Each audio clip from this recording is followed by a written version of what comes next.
Shut up. Okay. What's up? Shut up. Okay. What's up? What is up, guys? You're listening to the MFCEO Project. I'm Andy. I'm your host, and I am the motherfucking CEO. I'm here with my co-host, Vaughn, the pastor of disaster, Vaughn the Impaler, Vaughn Diesel. What else we got? I don't know, but do you know that over the last Your week... favorite one is Vaughn Diesel. I think it is. Or Von Halen. Von Halen. Jean-Claude Van Damme. I know. Yeah. I think your favorite one is Vaughn Diesel because you secretly wish you were as badass as Vaughn Diesel. I do. Don't but you the think... thing is you're more badass than Vaughn Diesel. A little bit, You've got the power of God. Yeah, that's true. That's true. But don't you think Vin Diesel... Not Vaughn Diesel, but Vin Diesel. Isn't he kind of a poor man's Rock? Man, I don't know. I think he's definitely not on Rock level. Right. I mean... But he's kind of disappeared, hasn't he? I mean, when was the last time he did a movie? I think he only does the Fast and Furious movies. I think he does Disney movies now or something. Seriously. He's done well, though. Yeah. I mean, I'm not going to hate on the dude's game. So, in the last week, I've had two different people come up to me. Well, one was a waitress. The other one was a guy at the chiropractor said, "Hey, are you Vaughn the Impaler?" So the only way that they know who I am has to be the fact that they're seeing me on Snapchat. Or your Snapchat. Oh, you think so? Not mine, yeah. No, because I don't... You're not doing any like secret impaling that we don't know about, are you? No. No behind the scene, no ninja impaling? No ninja impaling, no That stealth would go impaling. against your core values as a human. It would. Yeah. It would, very much so. But how's the new baby? She's actually kind of the dream baby. She doesn't fuss very much. Dude, you know? you just cursed yourself. It's like a weekend. I know. Yeah. I know. But that thing's still hung over from coming out the vagina. it's still... You know, there's probably some truth to that. She's still waiting for sunglasses. Like, yeah. You know, she's like getting used to the sun and the air. And you're like, oh, she's calm. Just wait. That's true. You just fucked yourself, dude. I did. My older daughter is handling it better than we thought she would. She's not trying to like suffocate her with a pillow or anything? As far as we know, but she's pretty intelligent, so maybe she's got this really well worked out plan. Yeah. So, but... so what are we talking about today? Well, so 2 weeks ago, obviously, we had Lewis on the podcast, Lewis House. And for those of you who don't know, we all went out to lunch, had a steak. What'd you have? I forget what you had, but... I think I had a steak. Yeah, I think we all No, I had got a salad. Yeah, salad. Yeah, that's right, because you're doing your transformation. So yeah. I did the... So anyway, Lewis asked Andy about his plans for a book, and Andy's response was basically, I got like plans for 12 books. Just so much information that we want to cover. And then Lewis actually said, well, what, if you could share anything, like what's the most important thing you want to share with people? And I remember just really taking note that Andy took a deep breath, kind of looked out the window and said, I just want people to know that they have far, far more potential than they even know, And so I got thinking about that. So I went over your stuff and started distilling these principles. And really, I came up with some different things that you believe about human beings. And so I wanted to get your thoughts on that. Yeah, that's cool. Riff and man. breathe fire and call down thunder. Yeah, we can do it. So at the risk and danger... basically what this means, and Tyler can attest to this, this means that Vaughn didn't do his homework and got no agenda for the show. No, look at this. Look at these. Look at all these pages, wrong, Tyler? Look at all these pages. That is Come on. That's fucking. That's from like some other podcast. No, these are my notes. Tyler, what do you think? I think that you told Vaughn a long time ago that you love an outline with bullet points. He says he's got one. I got it right here. No, right I think here. that's from that's some other bullshit that he pulled out. This is written in my blood. Yeah. No, the potential and power of every human being. Ooh. So we're getting fancy. Yeah. So I will say that I suppose there's a danger of a unicorn trotting in any moment if we're going to be so positive. Yeah, man. But you do like to say you are not special. You say that a lot. And I think people... Me personally, I'm not. No, you like to tell people you are not special. No, but I also believe I'm not special. Right. Yeah. Of course. Yeah. Well, and I think the asterisk holes mess up what you mean by that. But what your point is that what I've inferred over the last year is that you aren't special just for existing. You have to do something significant with your life, but you also do believe, on the other hand, that each person is special in the sense that they have an incredible potential. And so I guess... Yeah, but if every person has incredible potential, it's not special.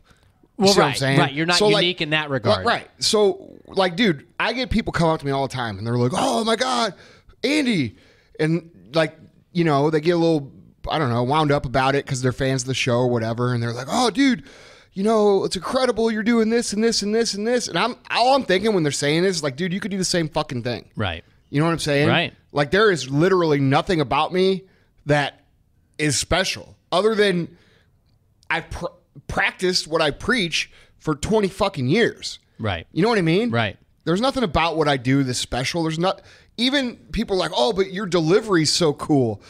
Dude, when I first started, it was fucking terrible. It's like anything. You know, when I first started speaking, I was bad. When I first started business, I was bad. You know? Right. I mean, everything. It's just, I just had an ability to not quit at things. Right. Because I'm bad at them. And I think that's where, you know, people get hung up in that cycle of, or a habit that is quitting on anything that becomes hard or anything they're bad at. And, you know, they start to believe that they lack whatever it is that, you know, is required to be successful. When in reality, all it is them giving up too soon and not understanding, you know, the kind of persistence and grit that it takes to go through the quote unquote Death Valley period of learning something. You know what I mean? Right. And it's perpetuated by a lot of these motherfuckers out there who try to tell everybody, you know, speaking as if I'm them, I've got this gift that nobody has. I truly believe I'm the greatest. Blah, blah, blah, blah, blah, blah, blah, blah, blah, blah, blah, blah, blah. Dude, what the fuck ever, man. Right. There ain't, you know what I mean? Right. Dude, what one man can do, another man can do. Period. And that's it. And people will argue with me about that. They'll say, no, you don't understand. You've got something special. They'll be trying to pay me a compliment. And I appreciate that. I really do. But it's not the truth. It's just not. Mm-hmm. And I could sit here and pretend like, oh yeah, I've got all these fucking special things that nobody has, but I fucking don't. Dude, I put my pants on one leg at a fucking time. Dude, half the days I get up in the morning, I don't want to go to fucking work. You know, I it's all the same. Yeah, you have bad days.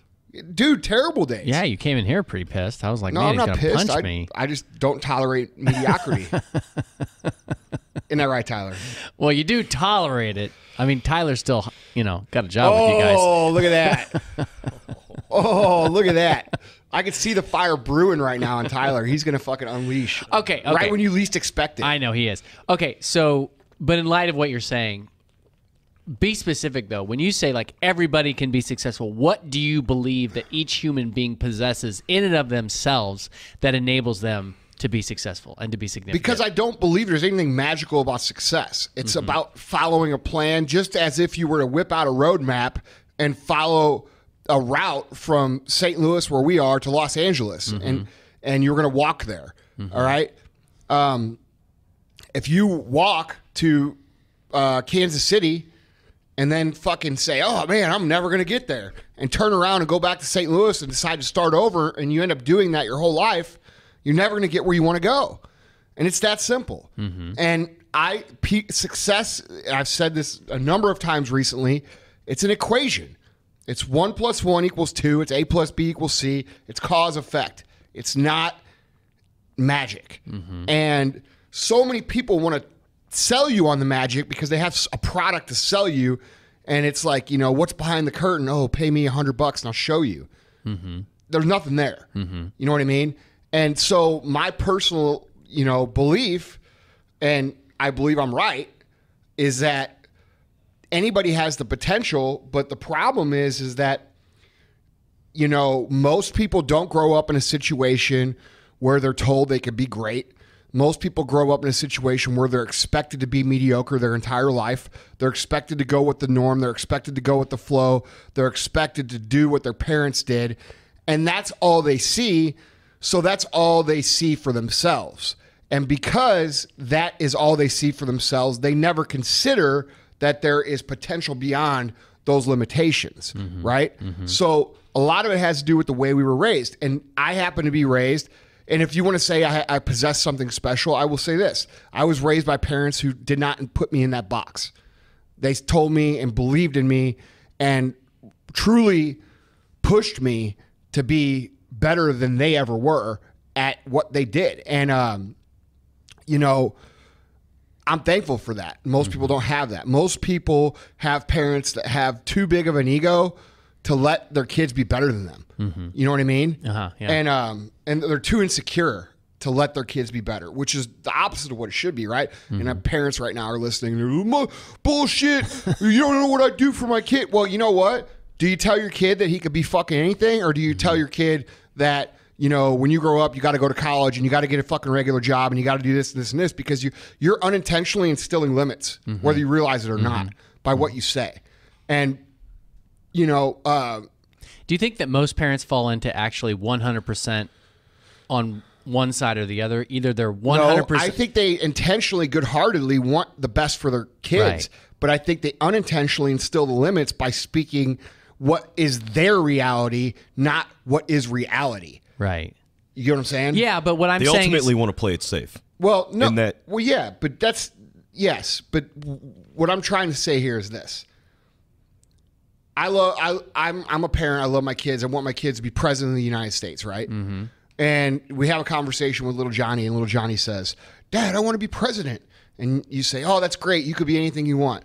But then for the next 5 years, you come home and you tell him, "Hey, my boss is a dick. You know, one day you're going to have a boss. And, you know, when you have that boss, you know, you're going to know what this is like and how hard this fucking is and blah, blah, blah, blah, blah, blah, blah."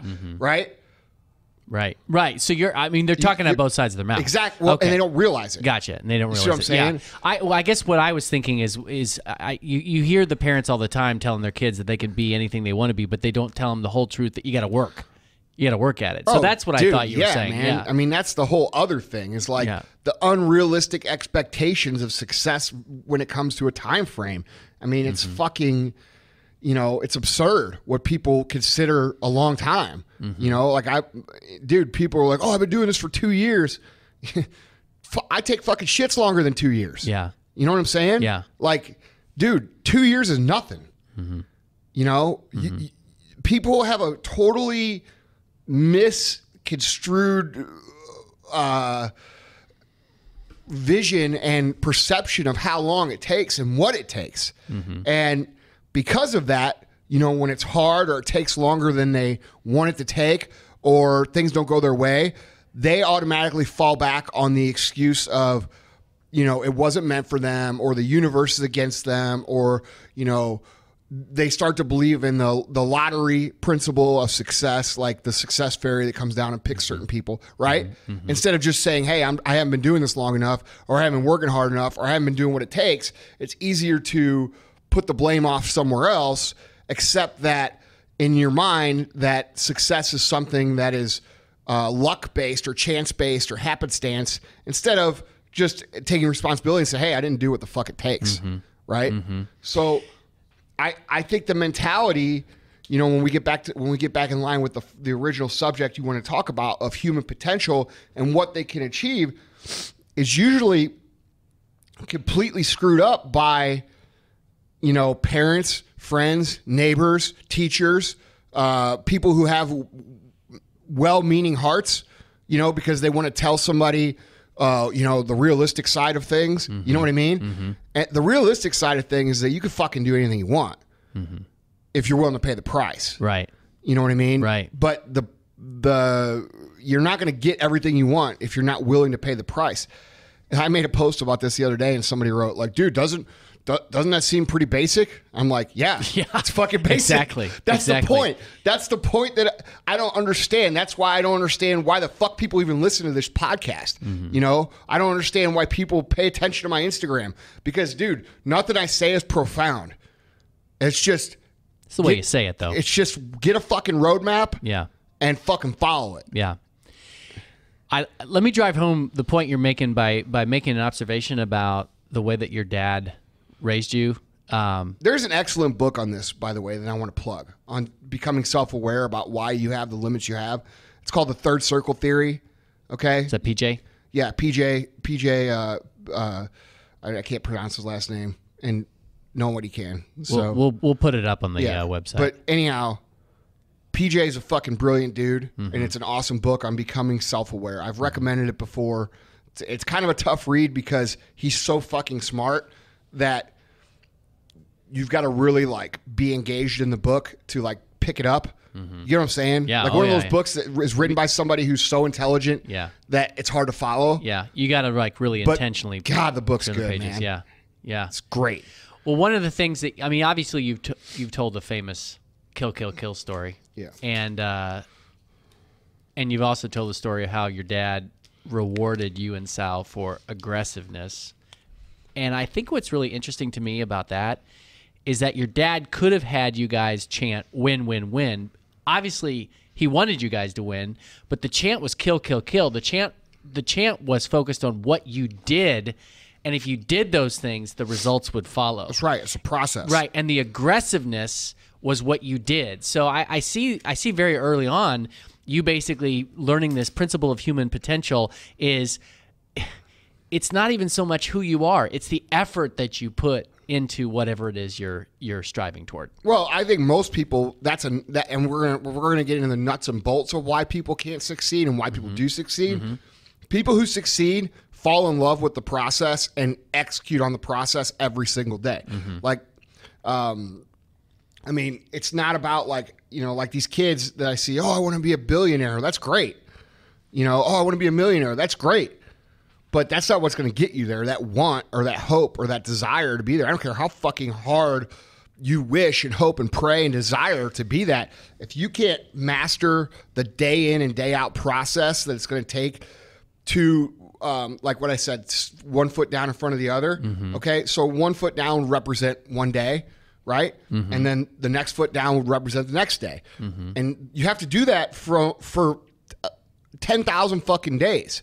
You know what I mean? So if you're not willing to master those steps on each day, you're not going to get there. And so I think people focus on the macro so much, the 10,000 foot view of what they want, and they see it as such a monumental task that they either A, don't start, B, underestimate the amount of time it's going to get there, because people have this idea that it's going to be this, I take 10 steps and all of a sudden the rocket ship comes by and things start to pick up. Like I got this question from a fellow supplement company owner recently, and he's just started out last year, a finished goods brand, and young kid, man. I mean, real young.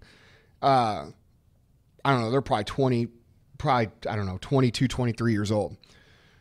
And he just started not even a year ago. He comes up to me. He's like, Andy, I love what you do, and I love First Form, and I respect that. That's great. I really appreciate it.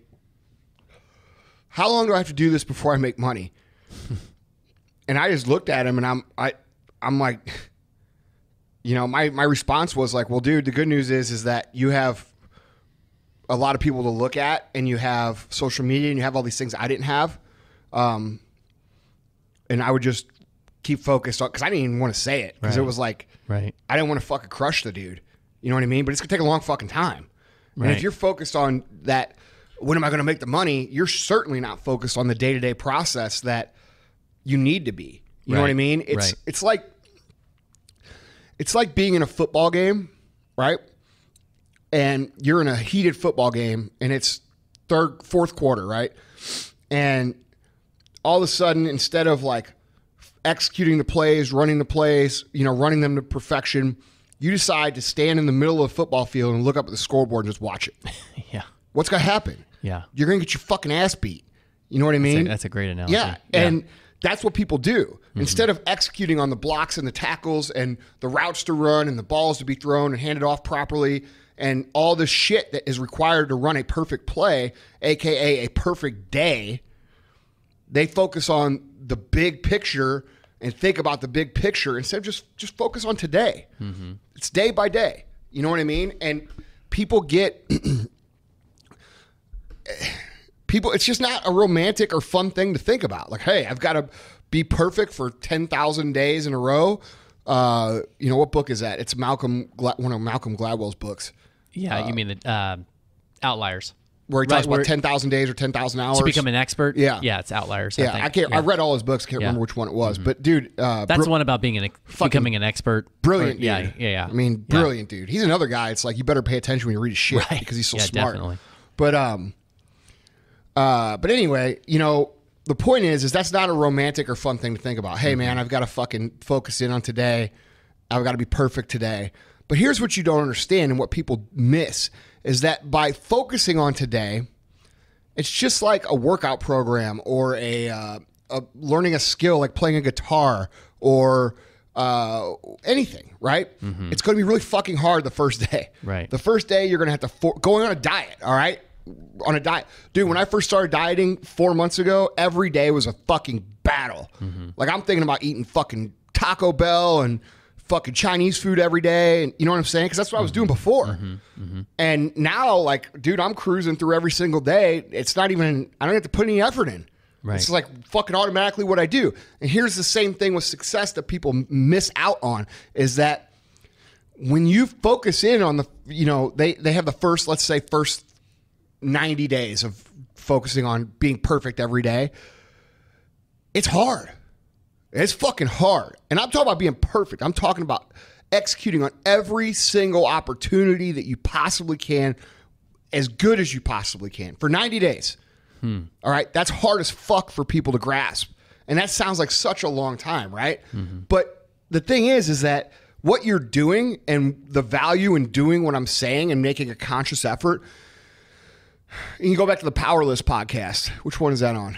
The Powerless podcast? Yeah. Is that Kill It Every Day? Oh, Powerless. Yeah. Sorry. Yeah. Kill It Every Day. Yeah. So go back and listen to Kill It Every Day, and I give the exact plan on how to do this. But if you do that for 90 days, at the end of 90 days, you've created a habit of fucking winning every day. You know what I mean? Now you've created a habit of paying attention to the details, a habit of being perfect, a habit of, you know, whatever your job is, you know, greeting customers the right way or going over and above or taking pride in this and that and all the shit you need to do to build something. You've created habits that do that automatically.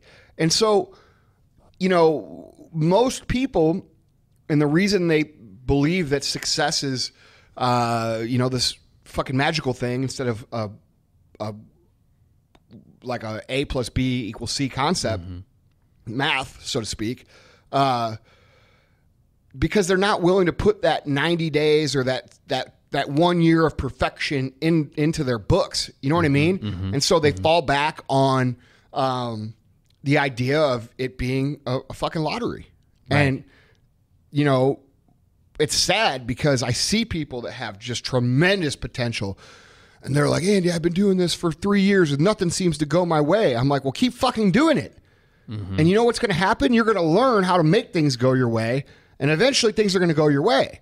But because you have all these fuck faces out there selling programs for $200 or whatever the fuck it is, you know, telling kids that it's supposed to be a 12-week thing or a 12-month thing and all this shit, dude, people end up, you know, hating themselves. They end up thinking they don't have what it takes and that they're, you know, I'm not a person that was meant to be successful.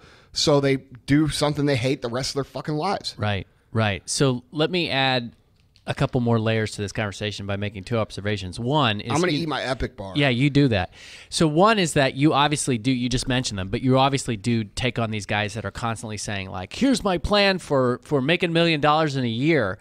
And I fuck those guys. Exactly. But so what I've come up with is this term I call the fallacy of the exception. And the reality is you know as well as I do, there are exceptions to a rule. There is the guy that had overnight success or you know, financial success. Yes. But that's all society shows. Right. And what those guys are taking advantage of is they're taking advantage of the fact that yes, there is the occasional exception, but it's not the rule. It's not generally how success happens, and they're taking advantage of people doing that. No, and because it's not, because they don't show it,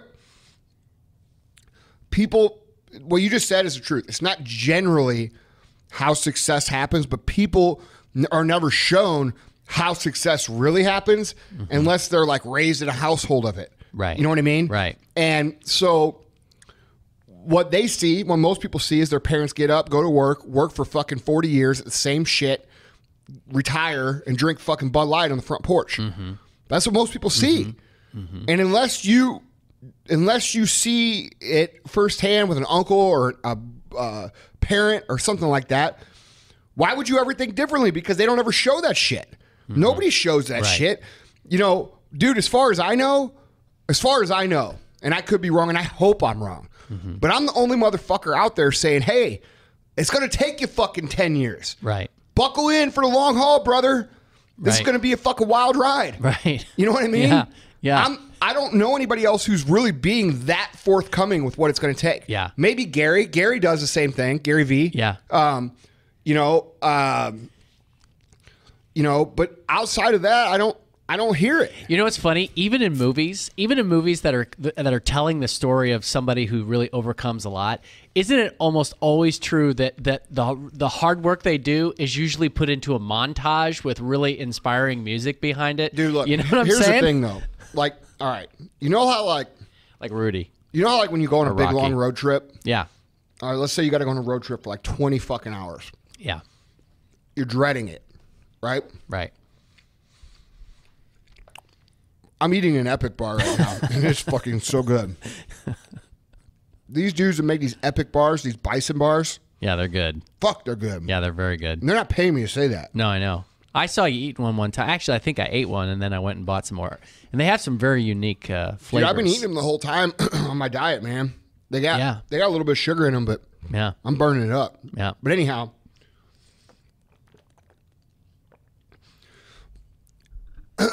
Epic, you guys just send me that check, Yeah. by the way. Exactly. But anyhow, so you're dreading this long road trip, right? Right. 20 fucking hours. It's gonna suck, right? You go, you drive the 20 hours. You go on your little vacation. You drive the 20 hours home. 5 years later, do you remember the 20 hours? You see what I'm saying? No, yeah. You remember the vacation, right? Right. Sure. But you don't remember the 20 hours. Right. Success is the same thing. It sounds horrible. It sounds bad. I got to work for 10 fucking years every day as hard as I fucking can to get somewhere. And I'm not talking about making millions. I'm talking about if you want to make six figures. You know, are there people that go out and make six figures in 2 or 3 years? Yeah, but they're usually really fucking good at what they do. And they've been putting in long investments of time before they ever even took that spot. Right. You know what I mean? Right. So, you know, I'm not talking about just, you know, making millions. I'm talking about being financially successful. Right. You know, whatever you consider that to be. Right. But the point is that the dedication, time, and work that you have to put in, you know, it's not something that you remember in a long haul. You know what I mean? Like, or I don't know how to. I don't know if I'm saying that right. No, you are. So proof positive that I, actually did prepare notes for this, and that I know you really well, is that you started immediately talking about point number 2 on my list was about your belief in the power of action. And you've already talked about this a lot, about how what's important. It's not, it's an equation. It's not magic formula. It's execution. It's application of certain principles and processes. But what I want to have you flesh out a little bit, because I think this is something you get all the time. You get this question all the time that says, Andy, what if I do all this stuff and it doesn't work? And one of the things that I really feel like comes through a lot of the stuff that I've read and heard from you is that's not possible. It's not like possible. Action is never in vain. Unless you're mentally retarded, and I mean that in the literal sense, like you're unable to learn. Mm-hmm. You know what I mean? Right. And I'm not saying I don't like using the word retarded. Like, no, you mean it in the clinical sense, right? I just don't like use. I used to use it all the time, and I don't know. I try not to use it because it's you know what I mean. Mm-hmm. I just don't like it. Mm-hmm. I don't like what it represents anymore. But the point of it is that unless you're a mentally handicapped, mentally retarded person that can't fucking learn, what you just said is impossible. Right. The only way for that to happen is for you to fucking quit and to quit trying. Like, dude, if someone hands you a shovel and says, hey, I need you to dig a ditch from here to fucking California, and when you're done, I'm going to give you $10 million fucking dollars. How many people would do it? Oh, everybody people would try. No, everybody would try. How many people would do it? Oh, Very few. very few would actually finish. I will bet you less than 1% of 1%. Yeah. You see what I'm saying? 'Cause they don't want it So it doesn't enough. matter Yeah. how much guarantee you put on it. Right. People just won't fucking do it. Right. Well, So I just had like this thought come to mind before. Yeah. Fuck. This one thought. It's funny The how house it's is gonna burn down. It's funny how it's socially acceptable for you to go to school for 4 or 6 years, to have a job that will be, a career that will be mediocre, and it's not even promised. Well, it's not only is it mediocre, they tell you it's going to be great until you get out in real life, and then you're like, fuck, this sucks. But even if they do know, okay, like going into like just as a major of business, you're going to come out making maybe 40 grand. Like you're okay with that, but you're not okay with putting in 2, 3, 4, 6 years into your own, business. Well, it's not even your own business. It's crafting your skills. Our show is about becoming the CEO of you. Right. And it's not, I agree with what you're saying 100%, but you got to be careful how you word that, because it's not just like if you went to school and came out and got a degree right now and you're like, fuck, I took the wrong path. No, you didn't, because I guarantee you in your skill set, if you can pay close enough attention, you could find a company that would allow you to move up in the world. And if you put in the time to develop your skill set, you could make 5, 10, 20 times more money than you're making right now within a company. You don't have to own your own company. You know what I mean? Right. So we got to be careful how we say that, because I want everybody that's listening to understand that entrepreneurship is a skill that everybody could benefit from, not just people who actually own a business. I was more... I get what you're saying. Yeah, talking about the people who come up to you and be like, dude, I'm not making any money and it's 2 years. It's like, fuck, well, dude. first of all, let's be fucking real. All right. Society lies to people about how much is quote unquote good money. All right. Go up to find me somebody who's making $60,000, $70,000 and ask them if they feel fucking rich. Yeah. Yeah. They tell you that $60,000, $70,000, $100,000 is tremendous money. And, people listening right now might say, oh my God, that's tremendous money. But dude, if you're making 50 grand and you go to 100, it's not going to change your life that much. You know what I mean? Right. It's just not. Right. And your goals for yourself should be way the fuck higher than that. I mean, I would say you go up to anybody that I know that's making 250 grand a year. And I know a lot of motherfuckers that do. And none of them are going to raise their hand and say, oh, I feel like I'm wealthy or I'm rich. You know what I mean? Right. It's just, you've got to consider don't let society dictate what you think is a lot of money or an income for you. Because if you do that, you're going to end up getting scraps. It's just a fact of life. And I know I'm going to get some fucking messages here about that, but I don't really give a shit. As you were talking, I was thinking about a great quote by Miles Davis, who I think is a jazz trumpeter. And he says, if you hit a wrong note, it's the next note that you play that determines if that one was good or bad.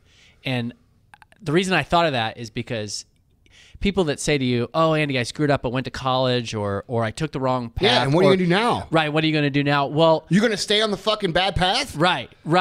Or I think success and realizing your potential is not saying, oh, I should have done this, I should have done this. I think success and realizing your potential is saying, okay, I did this, so how can I take the raw material of my life and make it this? I did this. What did I learn, and how can I use that to move forward? Right. That's what successful people do. Yeah, exactly. Excuse me. Come on, Vaughn. Awkward pause. This is fucking radio, man. Oh, yeah. Sorry. I got a fucking bar of meat in my mouth. Yeah, I know, and I was choking. Tyler's salivating because he wants some meat in his mouth. Did I hear tube steak? All right. So let me back up for a second, because of course we have to address the asterisk holes. So you were talking about how, everybody can do anything. And of course the asterisk hole is going to say, oh wait, so you're saying I could play in the NBA if I wanted to, and I could be as good as LeBron? Right. For people who do that, fuck you, first of all. Okay. Second of all, for people that do that, they're too fucking stupid to get the point of context. Right. If you can't understand context, then there's no hope for you. Right. But I want to use those people as an example, or as a reason for you to talk a little bit about some of the other things that do figure into You know what I love about my followers too on Facebook and Instagram? What's that? Is that now when people smart off like that, everybody just blasts them. And calls them asterisk holes? Oh, yeah. Nice. And blasts them. It's fucking hilarious. Nice. Like, that's awesome. I had a dude yesterday come on and be like, yeah, your post, you just called 18,000 people that follow you lazy, blah, blah, blah. And what I was saying is like, you know, if you're this, then Right. you know what I If mean? then, yeah. And I'm like, dude, if you can't understand context, I can't help you, brother. Right. I'm sorry. Right. And dude, like 30 people just fucking blasting with memes. I'm like, yeah, motherfuckers. That's awesome. Yeah. So where though, I mean, obviously we believe that the process is what's important, execution, action, that sort of thing. But how would you address the issue of the different variables that figure into human potential? Like, we're all good at something. We all have a certain talent. We all have unique experiences. I mean, and I would even say we all have certain adversities that prepare us to do something really amazing in life. So, I mean, what is your general take on how all of those things figure into you becoming the person of the fullest potential you can possibly become? I think that's where, you know, the passion argument comes into it. You know, the passion things, it gets a little fluffy. You know what I'm saying? Like, all the little fluff masters out there try to talk about passion and do what you're passionate about. Well, if you're passionate about playing fucking video games, you're probably gonna end up being broke. All right. The where passion becomes valuable is you have a natural affinity for something. And I've used this example before. Butterflies. All right. How do you monetize butterflies? All right, I love butterflies. They're so beautiful. I'm the biggest butterfly nerd in the face of the earth. Not me for personally. I'm just saying. Let's say that I was. How do I turn that into a business, Andy? Because people try to stump me and shit, right? Well, here's what you could do. You start a blog about butterflies. All right. You create a situation where you're putting out so much content and so much information and so much education about butterflies that people can't help but start to recognize you as the butterfly expert, right? And then you attract a tribe of other butterfly people, all right? And all of a sudden, you're the leader of the butterflies. You know, you're the motherfucking butterfly boss, right? And you're fucking... You decided I'm going to monetize. I'm going to start selling T-shirts, and it says "Butterfly Boss, motherfuckers" on the shirt. Yeah. Right. And then all of a sudden, dude, you take butterflies and you make a brand out of it, and then you got a little butterfly logo. Then you got sweatpants with butterflies on it. Right. And then all of a sudden, dude, you're the butterfly mogul, and you're in Forbes. All right. That's the point. Right. Because, dude, passion will drive you to learn about a subject when you're not getting paid. Passion will drive you to stick with something for a long enough time to succeed when you're not getting paid. All right. It does a lot of things for the human spirit, and it's a huge driver in success. But most people misinterpret what people say when they say, "Oh, follow your passion." You know, I've heard other success people say, "Oh, fuck your passion, do what makes money." Well,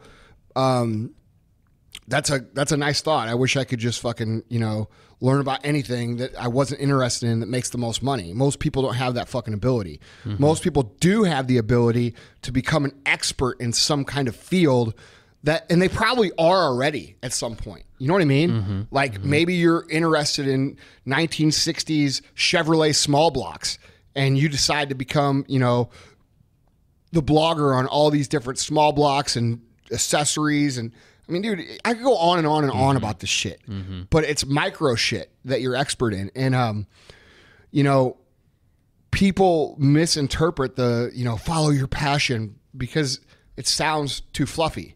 Right. You know what I mean? Right. Follow your well, my passion is helping people. Well, that's good because the only way you can make money is by helping solve people's problems. That's the only way. All right. So if you're so how are you passionate about helping people? Well, I don't know. Well, that ain't good enough. Right. You know what I mean? Yeah. Yeah. So, and I know you said this, either last week or the week before, that it's overkill, the emphasis on self-awareness, but it is true. It is. That in order to know what you're passionate about, you do have to take some time to think. What would you do if would you do right now if there was no such thing as money? What would you do with your day? You see what I'm saying? That's a great question. Yeah, it's a good place to start. It's a good place to start. Yeah. Now, here's another good place to start because this is the other question that comes along with that. I don't know what to do.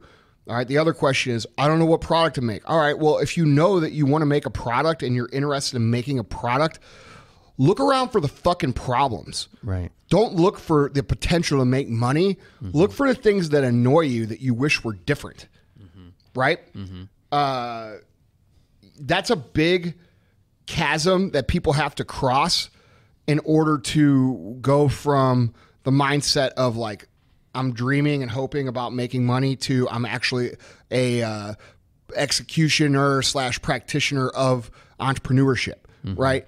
You have to learn to look for the fucking things that need to be solved. You have to learn to identify the problems. You have to learn, within your passion, what are the problems? Where could I produce a product that solves something? Well, sweatpants with butterflies on it doesn't solve a problem. Sure it does. First of all, it solves a number of problems. One, it makes people feel cool because they like butterflies. That's a fucking problem. If you don't feel fucking cool, that's no good. Everybody likes to feel cool. Second of all, they keep your legs warm. You see what I'm saying? Yeah. Like, dude, there's plenty of problems there. It doesn't have to be, people focus so hard on trying to come up with these fucking overly complicated business plan and schemes and solutions to these fucking problems that barely even exist that would take $1 trillion fucking dollars to, create a solution for, right? I want to solve the world's water problem. You know what? That is a fucking great place for somebody like Bill Gates to fucking put his influence in, right? But John Doe, you listening, you have no fucking chance of solving that problem. Right. Go invent a Snuggie instead. All right? The Snuggie, Right. the dumbest fucking thing on the face of the earth. Somebody went out there and put a robe on fucking backwards and said, "Oh, this is fucking awesome," right? And it made a fucking $1 billion. You know what I mean? Yeah. Dude. Is it as stupid as sea monkeys? I don't know. Sea monkeys are pretty stupid. Dude, I'm just saying. It solves a problem. Yeah. I want a blanket with fucking armholes. You know what I mean? Like, it doesn't have to be, splitting the fucking atom. Right. It doesn't have to be, these complicated things. Look for the thing that fucking annoys you and then try to solve it. And then if you solve it, guess what? You got something. You know what I mean? Yeah. It's a good place to start. So as far as, part of maximizing human potential is not just, your potential, but also starting a movement that influences other people. And if I read over your stuff, listen to what you say, there's no question that you believe that human beings can influence one another. And, you read all the experts, and the truth is that we are all wired to pass on our enthusiasm, to transfer our enthusiasm. I read an expert that one time, I read an expert that said everything about us is contagious. And so I guess what I would say is, to what extent do you feel you really do believe people have the ability to influence one another and to spread movements?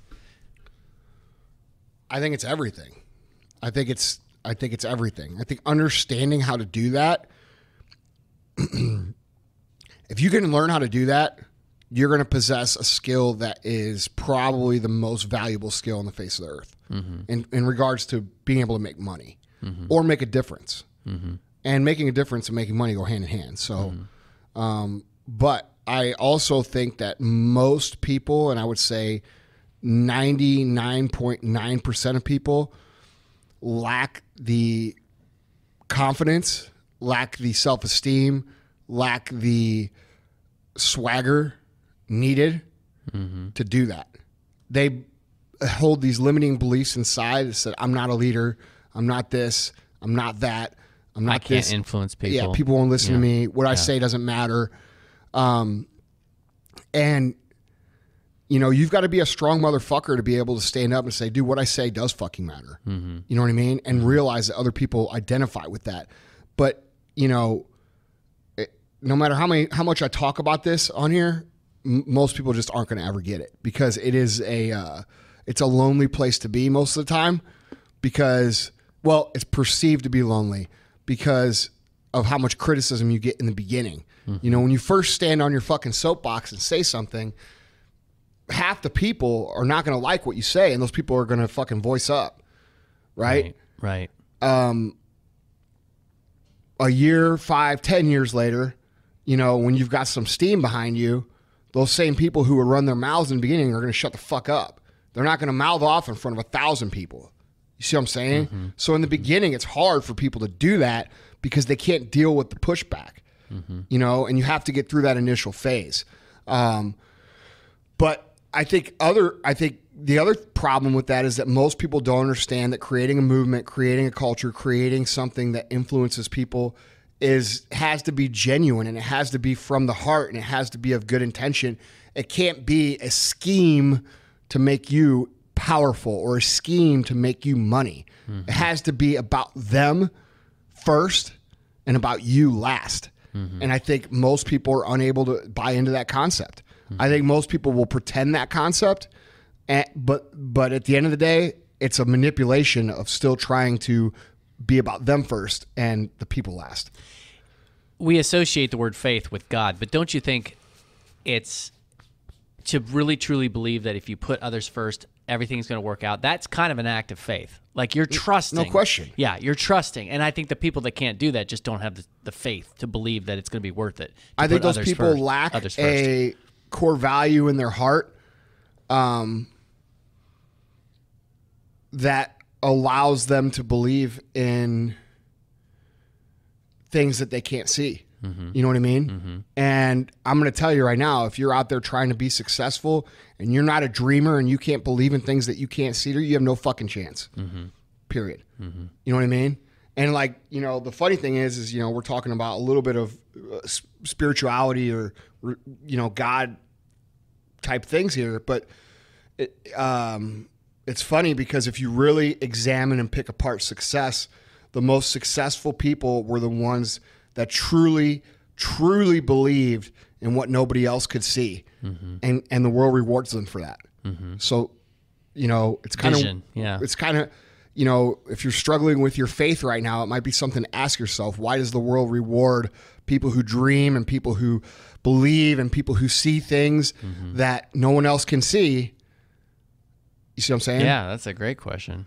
It rewards them with riches, dude, and fame and fortune and fucking fulfillment and like all these, the ability to give. Basically everything that everybody wants, you know, whether they say they want it or not, it comes from a place of faith. And I'm not talking about religious faith. I'm talking about faith in the process, faith in believing in your vision, faith in, you know, what you can do and can build. Yeah.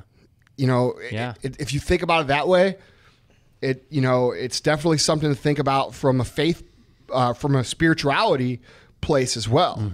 Because if that's what the world rewards, you know what I mean? Right. So yeah. I got your wheels spinning over there. No, you did. I mean, tell. a lot of different things. So going back, I mean, I'm going to do one of my favorite, you know, my famous recaps. But I mean, we're talking about human potential. So obviously, the first and foremost, most important, is you're talking about how it's not magic. It's equation. It's action, and believing that your actions will be significant, that they're never in vain. You talked a little bit about, you know, putting others first and trusting that that's going to result in your full potential. But I think if we ended this podcast and we didn't talk about this next point, we would completely miss a huge, huge part of your philosophy, which is you have said again and again, when it comes to your potential, when it comes to people realizing how much they can be, how much they can accomplish, you always say that their greatest obstacle is not their adversity or their upbringing or their education or their job or anybody. Their greatest obstacle, their greatest challenge is the person that they look at in the mirror every day. There's no question. You know, that's where people take self-awareness too far. I think there's two kinds of people there. I think there's people who look in the mirror and they see all the weaknesses that they have, and they think that's what the world sees. That's not what the world sees. That's what you see, right? You have to find a true balance of being aware of your strength and your weaknesses, and that's hard for people to do. And that's why a lot of fucking egomaniacs and people who are just shit people become successful, because they look in the mirror and see all the great shit. They don't see any of the weaknesses. Right. You know what I mean? But And that's why they become successful, because they stand up and they say, hey, you know what? Fuck you. I'm going to go do this and you aren't going to stop me. And they become that way because no one can stop you. Right? Right. They don't get in their own way. So if you're like a decent human and, you know, it's not, society isn't okay with people saying that they're good at things themselves. You get what I'm saying? Because then you're not fucking humble. You're not this. You know, everybody wants, dude, humility is the most overrated fucking thing out there right now and misunderstood thing. You know, humility is good because it allows you to learn things. Humility holds a lot of people back because they don't understand what real humility is. They think that, you know, looking in the mirror and telling themselves that they're a piece of shit is being humble. That's not fucking humble. You know what I'm saying? Being humble is knowing exactly what you are and knowing that you're no better than this man or this woman and that woman. And also knowing that you have a lot to fucking learn and you can improve a lot and you have more to give. You know what I'm saying? There's just, it's not the car you fucking drive or the house you live in.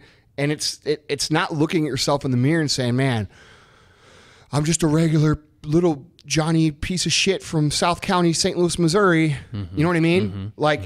Dude, if you're good at something, you need to be saying, hey, you know what? I'm pretty good at this.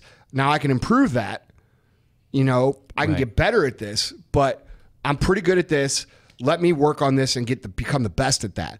And I think most people can't look themselves in the mirror and see the good things about themselves. Right. You know, because it's not quote unquote acceptable. Right. You know, because if you say that, if you say, hey, I'm pretty fucking good at something, you know, people say, oh, you're cocky or you're arrogant or you're this or that. Well, what if I actually am pretty fucking good and the statistics show it, my bank account shows it, what I've built shows it, and I say I'm pretty good at it? Is that still arrogant and cocky, or is that just saying the fucking facts?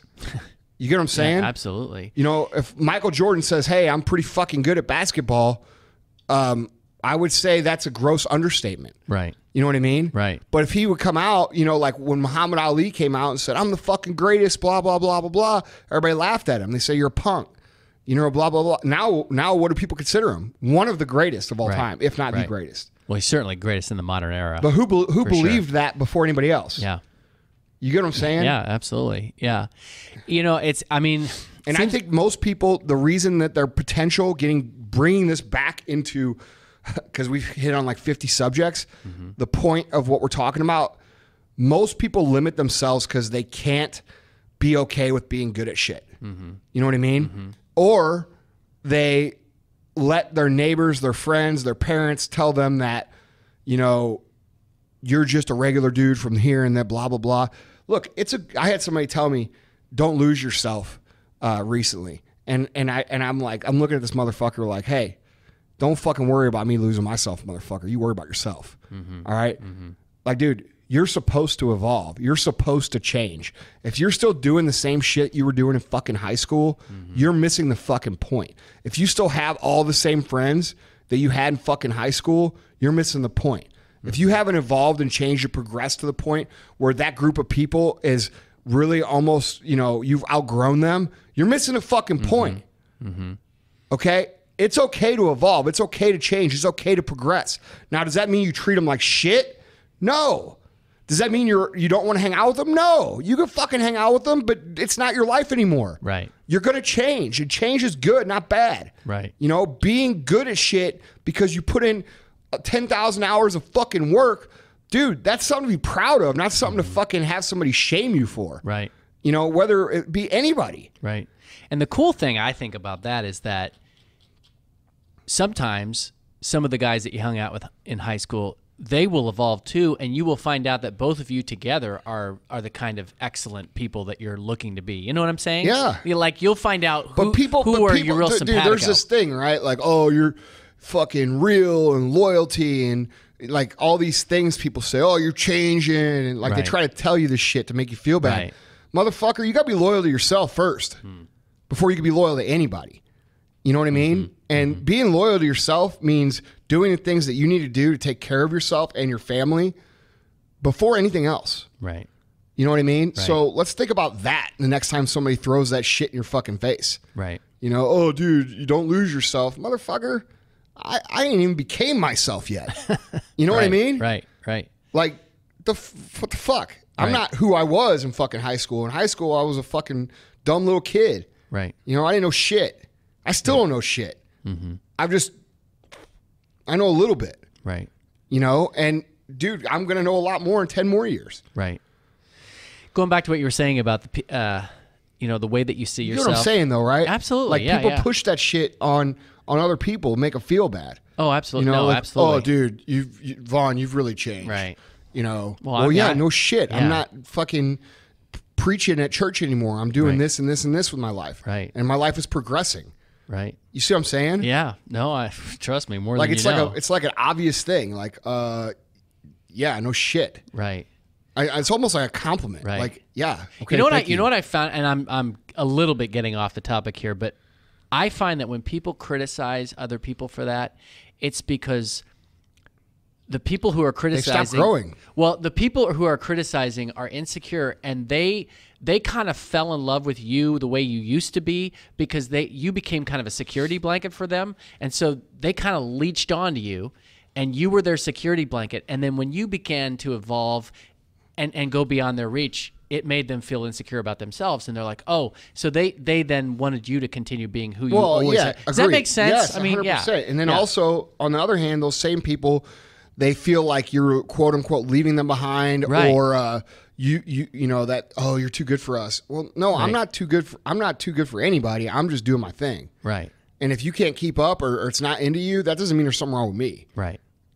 I don't look at people who fucking I don't look at people I used to hang out with like there's something wrong with them. Right. I don't. I would be happy to see any of them and That's happy to have dinner or beer with any of them. Yeah, you know, that's their own insecurity. Right. Yeah, definitely. So, but I think a lot of people, we're talking about limiting human potential. I think a lot of people let that shit stop them. Mm-hmm. Like, it's like this fucking moral guilt thing that people give them, and they're like, oh man, you know what? Mm-hmm. That person's right. No, that person isn't fucking right. You're right. Mm-hmm. They're fucking wrong. Period. Mm-hmm. Mm-hmm. So along with this whole idea of you being the biggest obstacle to yourself, I mean, speak a little bit. I know we've done it before, but at least touch on this whole issue of you are the measure of your own success. Well, dude, everybody's got different potential. We all got in the game at a different level. You know what I'm saying?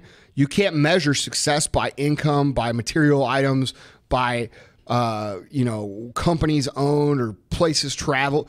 Dude, success is a measure of your own personal fulfillment of potential. You get what I'm saying? Mm-hmm. It's everybody got in the game different. I was raised differently than Tyler was, or that you were. Mm-hmm. You know what I mean? Mm-hmm. We all got in the game at a different time, at a different place, and you can't. There's not like one thing that says, like a lot of people, this is a long fucking deal, man. It's not even just your life; it's your kids' lives and the lives of their kids. Mm-hmm. It's long. We're talking about long concepts here. Mm-hmm. You know what I mean? Mm-hmm. My friend, one of my best friends, dad's, he's a equipment operator. You know what I mean? Mm-hmm. He runs heavy equipment. Mm-hmm. He grew up very, very poor. All right. He raised 3 sons who are all extremely fucking hardworking, extremely successful guys, and they're all in their own way. The one that I'm best friends with, he makes 6 figures a year, job, mm-hmm. far more than his dad ever made, mm-hmm. right? And his dad brought him up the whole life saying, hey, my job is to make you better than me, mm-hmm. Mm-hmm. And that in that aspect. Mm-hmm. And, I think, that's going to flow down to his kids, and that's going to flow down to their kids. Mm-hmm. And, it's not a one generation thing that we're talking about, you know, so you can't measure it on money or whatever, so people do that when they don't, that's a juvenile way. Like, and when I say juvenile, I don't mean like actual age. I mean, when you first get into business, cause I did the same thing for 10 years. I thought success was buying a Lamborghini. Honestly, now I don't give a fuck. Right. You know what I mean? Like, right. I've been toying with the idea of getting rid of all my cars because I don't really give a shit. I mean, I like them now, but they don't do the same thing that they used to do. Right. And it, those are good goals because those goals are fun. They're exciting. They keep you hustling, and there's nothing wrong with material goals. but I've just learned for me that I get far more satisfaction out of seeing guys like Tyler buy a Z06 Corvette, you know what I'm saying, and move up, or other guys in the company, you know, grow, you know what I mean? And like, I feel like that is way more satisfying than, you know, right, personal shit for me. Two things come to my mind. One is that it's legacy, dude. Yeah. One is that comparison, or this tendency to compare yourself to others, it's just such a killer of success, because like you said, but it's also a driver of success. Well, but what I'm saying depends on is your mentality, because like, dude, I compare myself to people, and I have the fucking cockiness and the swagger and the confidence to know that I can be fucking better than them. Right. Like most people can't. Like, I look at the greatest dudes in our industry, and I fucking say, dude, I'm gonna be better than that guy. Right. And I mean it. Right. And I understand that. I mean, insofar as what you were saying about like when comparison serves to demoralize you, it's worthless. Like, it's like what you say. You don't know what somebody else. You don't know the opportunities they have. You don't know. You know. Right. I think comparing yourselves to other is a good thing for some people, and for other people, it's not a good thing. You know what I mean? I personally like it because I like to have enemies. I like to have fucking rivals. I like to have people to measure myself against to drive me. Because, dude, what drives me is to fucking win. Right. It's not the money. It's not cars. It's not a house. It's nothing. I want to fucking win. That's it. So I'm wired that way. I want to fucking win, and I want to stomp people's fucking brains on the fucking curb. That's what I want to do. Most people aren't wired like me. They think I'm fucking crazy. So comparing yourself to someone else for most people is not a good thing. You know what I mean? And most people will argue what I'm saying is not a good thing. Andy, you're never going to be happy because maybe I won't. I'm just being honest with how I am. You know what I mean? I like to compete. No, actually, I take that back. I don't like to compete. I like to fucking dominate. You know what I mean? And I enjoy that feeling. Like, dude, when I was playing fucking Madden football 10 years ago in the back of my first store, I'd run the score up to 200 fucking to nothing every fucking game. And people are like, dude, don't you get tired of it? No, I don't. I love it. Yeah. Never. It's always fun to me. Yeah. You know what I mean? Oh, absolutely. No, And people aren't wired that way. And like they say, Andy, you're never going to be really happy. Maybe I won't, but you don't know what makes me happy. Right. What makes me happy is not what makes you happy. Right. So, you know, you have to know what makes you happy, and you got to fucking do those things. Right. You saying that reminds me of a great story that I heard one time. For those of you who are younger, you probably don't remember. Steve Spurrier used to be the coach of Florida before he was the coach of South Carolina, and he used to be known for running up the score. That's all I think of him as the coach of Florida. Right. Yeah. And he used to be known for running up the score. And when he first got into it, you know, his arch rival was Bobby Bowden. And when they played Florida State, why shouldn't you run the score up? Right. So this is the great, you know, the great story. So he's playing Bobby Bowden and Florida State. You know, it's the fourth quarter, and they're still scoring. You know, they're scoring like, you know, 20, 40, you know, tons of points. And so after the game, Steve goes up to him, and he's real indignant about, you know, because he says Bobby Bowden's supposed to be this Christian man, and he's not having sportsman-like. So he goes up to him, and he said, why'd you run up the score? And he said, and I'll never forget that Bobby said to him, he says, Steve, what's the purpose of an offense? It's to make touchdowns, right? Yeah. What's the purpose of the defense? It's to stop us. If you can't stop, I'm not going to go out and tell my boys, don't do your purpose. That's right. Your purpose is to score. Yes. And so he's never forgotten that. And then, of course, Spurrier went on to be you know what, dude? Running up the That's score. the fucking truth. Yeah. People don't like the truth because they're, you know, they feel sorry for, like, dude, these fucking high school games. And I know I'm going to get fucking shit on this. I don't, you know, save it because I'm not going to agree with you. When, you know, you see these high school basketball scores 100 points to 7. All right.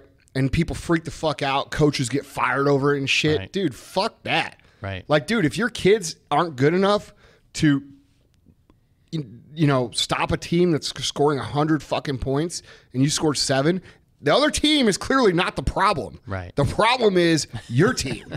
You know what I mean? Right. And, you know, that's the fucking liberal pussy mindset out right now of politically correct nonsense. You know, oh, I feel sorry for my kids because they had to endure this beating. Dude, you know what I would say to my kid when they come off the fucking field like that? I'd be like, hey, that didn't feel very good, did it? No. that fucking sucked. Do you want it to happen again? Yeah. Let's work harder. Hey, let's get out and do some fucking free throws, and let's practice some, you know, some layups, and let's get our game going. Yeah. You know what I mean? Oh, yeah. Like, not, for sure. Not like, hey, that coach should be fired because he kicked your ass so bad. Right. That's not the real world. Right. The real world will fucking stomp you. Period. No mercy. Yeah. No mercy. Yeah. No mercy at all. No mercy at all. The real world does not give a fuck about you. And we teach these kids that through their actions that it's a different way. And then they go out and get stomped. And then what happens? They're fucking, they're train wrecks. I mean, you know what I mean? Yeah. Yeah. Whatever, man. So final point. We're talking about the power of the individual. We're talking about how you believe in each person's ability to maximize their potential. I know because we've talked about this. You've even used an example involving President Obama. But I know that there are the asterisk holes and the people who don't listen who are going to mistake you saying that people are personally responsible for their success. That's not the same as saying we don't need help or we're completely autonomous. I know that you believe that part of human potential is surrounding you with other people, surrounding yourself with other people. That's not other people's duty to help you. It's your duty to help yourself by surrounding yourself with people who can help you. Right. And actively seeking them out. I just did a Snap story on this the other day, and I talked to my team about this the other day. I think I did a podcast about this actually. I did do a podcast about this. If you're an employee of a company, it's not the company's duty to reach down and pull you up. It's your duty to put in the work and become so fucking good that they can't ignore you. You know what I mean? So that's what I mean by responsibility. Now, that might mean finding a mentor inside the company, seeking coaching outside the company. But guess what? That's going to take time outside of the quote unquote hours of your workday, and you're going to have to put that investment in.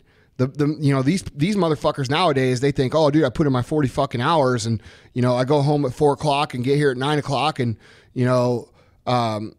that's all I got to do. And I just got to do it for long enough. And eventually all my dreams will materialize. Right. No, they won't. Right. And ask anybody who's 60 years old if that's how it works, and they'll fucking set you straight. I'm upset with the way, and I think things are about to turn. I think things are turning because I feel like people like myself, other people who preach the no nonsense like shit that we talk about here are gaining traction. I think people are sick of political correctness. I think people are fucking over it. We're sacrificing the great qualities and values of this country and what's made it great to satisfy a few motherfuckers out there that can't cut it. No, fuck that. Right. Fuck you guys. Right. Okay. And another thing is too, and I'm going to put this out there. Actually, I'm not. I'm going to say this for a different show. Anyway, so the point is that we can't stop what America is and what it's been built upon and what to satisfy a few fucking delicate little flowers out there that couldn't cut it. You know what I mean? Like, dude, my kid didn't get a trophy and he feels bad about himself. Well, guess what? Go do the fucking work. Don't fucking, they don't need to change the fucking league around so that you could get a trophy. Right. Dude, that's not the way the world works. Right. I don't know. Everybody listening knows this shit. So. No, that's good.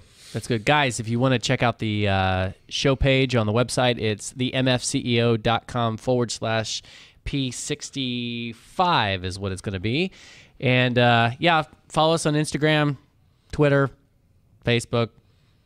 Yeah, guys, I just Snapchat. want to say real quick before we dart out, thank you so much for all the support you're showing. Thank you so much for all the follows on Facebook and Instagram and Snapchat. I'm having a lot of fun right now. It's been fun. You guys make it fun. Keep up the good fight. Keep standing for what is right and keep doing the right thing, guys.